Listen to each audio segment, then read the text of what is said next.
As if it isn't already enough that influencers get to travel the world for free, stay in beautiful hotels for free, and are given sought after products before anyone else can get their hands on them, there are a hefty amount of self-proclaimed influencers who take it upon themselves to ask for free stuff from people who can barely afford to make ends meet. I'm counting down the top 10 times influencers wanted free stuff and got exposed, part 2.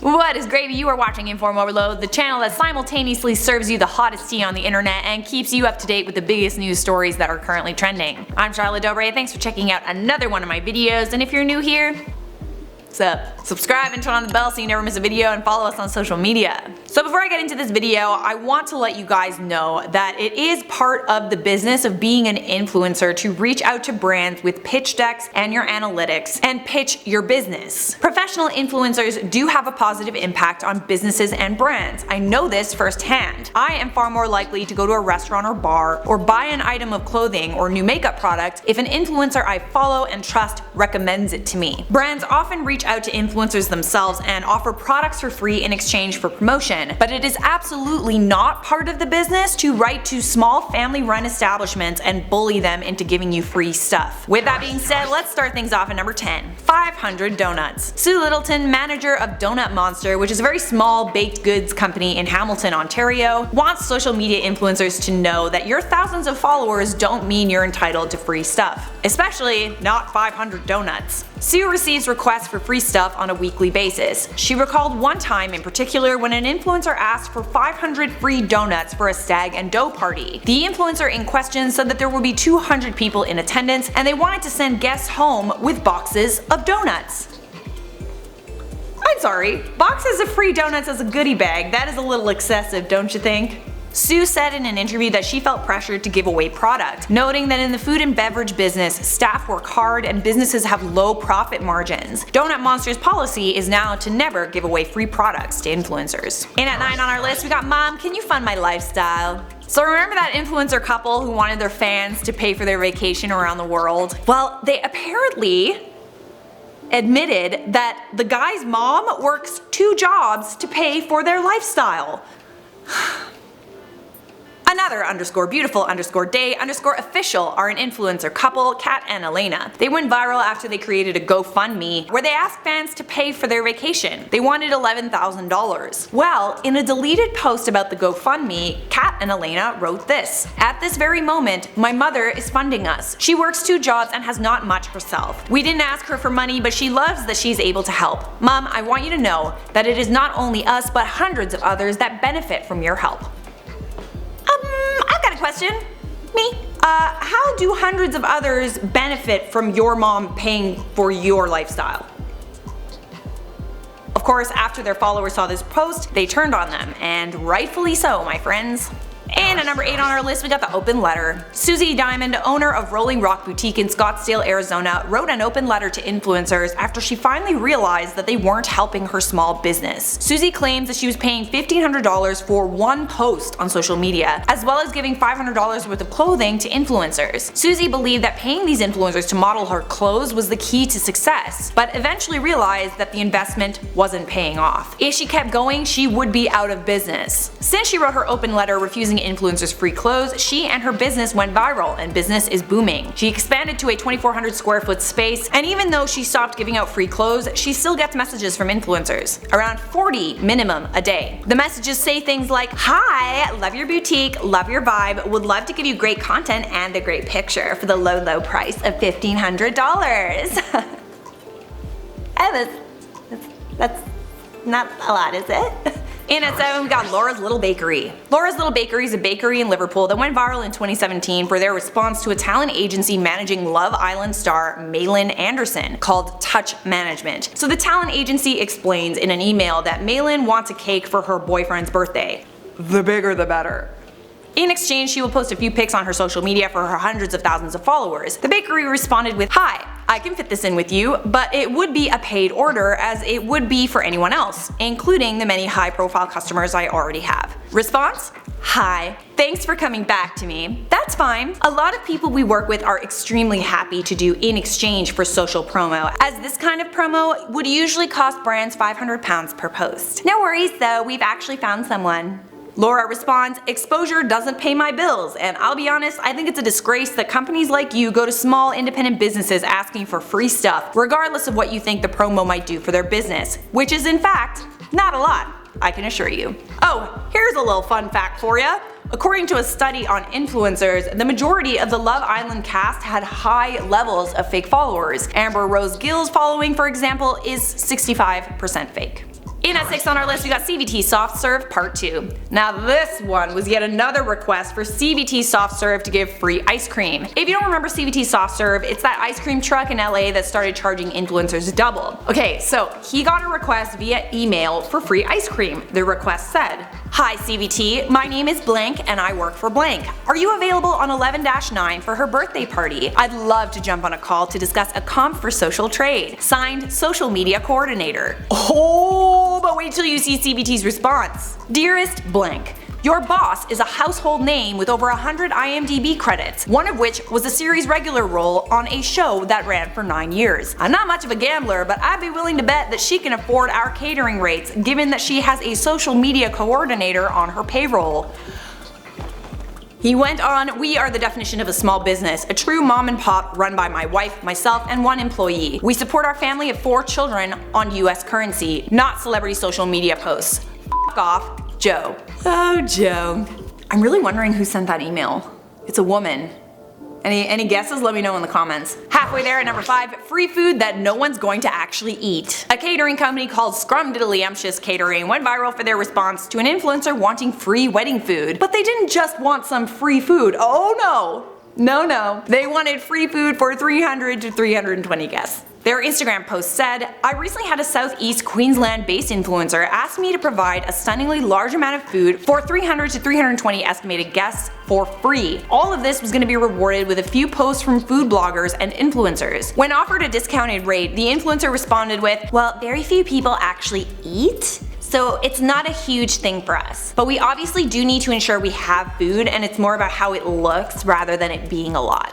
Okay, I'm sorry, you want this catering company to make you thousands of dollars worth of food for free that you're not even going to eat? The f***?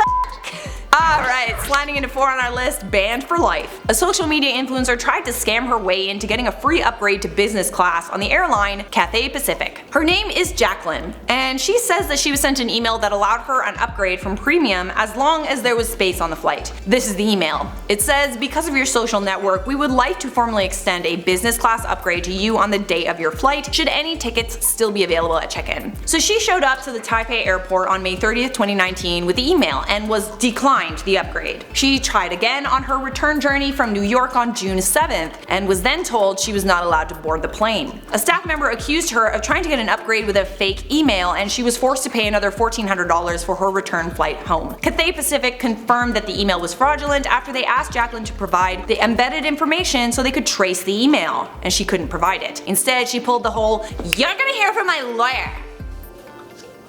In at 3 on our list, Paul Stenson strikes again. You may know Paul Stenson as being the owner of the White Moose Cafe, the same owner of the White Moose Cafe whose historic shutdown of El Darby made international headlines. Okay, so Paul Stenson has a YouTube channel, and I never realized what a savage he actually was until I watched one of his videos about a different influencer who requested a free 4-night stay in his hotel.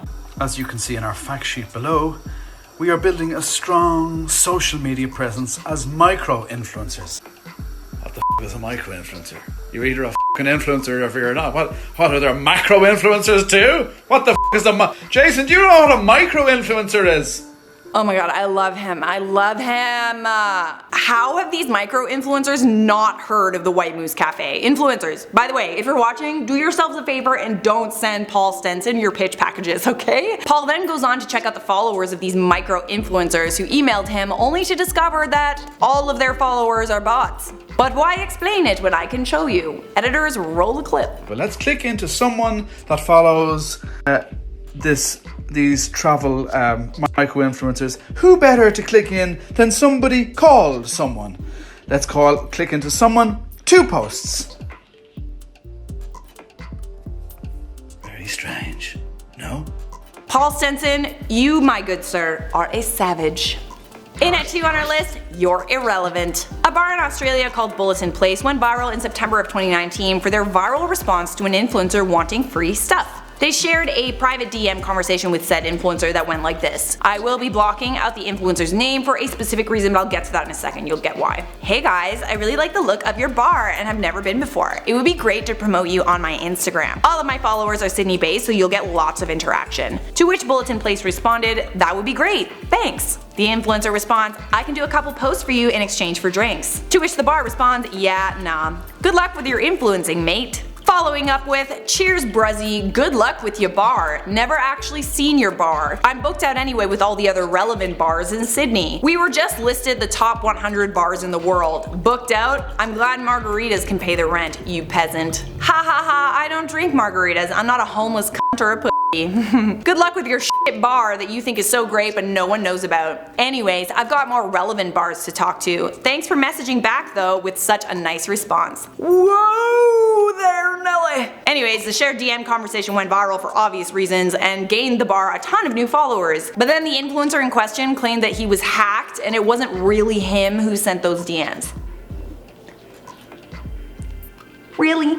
And at number 1 on our list, Christian Burns' entitled VidCon rant. I was actually at VidCon when this happened a couple years ago. This takes the very, very large cake. Let's recap. Christian Burns went viral back in June of 2017 after he was filmed publicly berating a VidCon security guard who wouldn't let him into VidCon for free. Roll the clip.